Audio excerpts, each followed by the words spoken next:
Iraq actually is a perfect example of the way the whole system works. So we economic hitmen are the first line of defense. We go in, we try to corrupt the governments and get them to accept these huge loans, which we then use as leverage to basically own them.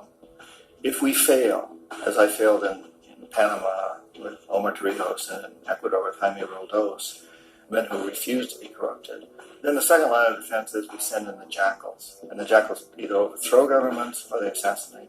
And once that happens, when a new government comes in, boy, it's going to toe the line because the new president knows what will happen if he doesn't.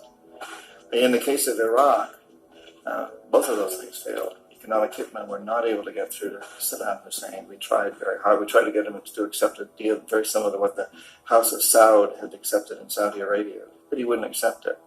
And so the jackals went in to take him out. They couldn't do it. His security was very good. After all, he had one time worked for the CIA. He'd been hired to assassinate a former president of Iraq and failed, but he knew the system. So in 91, we send in the troops and we take out the Iraqi military. So we assume at that point that Saddam Hussein is going to come around. We could have taken him out, of course, at that time, but we didn't want to. He's the kind of strong man we like. He controls his people. We thought he could control the Kurds and keep the Iranians in their border and keep pumping oil for us. And then once we took out his military, now he's going to come around.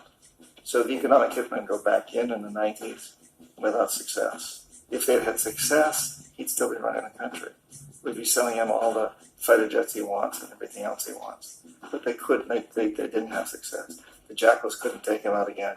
So we sent the military in once again, and this time we did the complete job and took him out, and in the process created for ourselves some very, very lucrative construction deals. Had to reconstruct a country that we essentially destroyed, which is a pretty good deal if you own construction companies, big ones.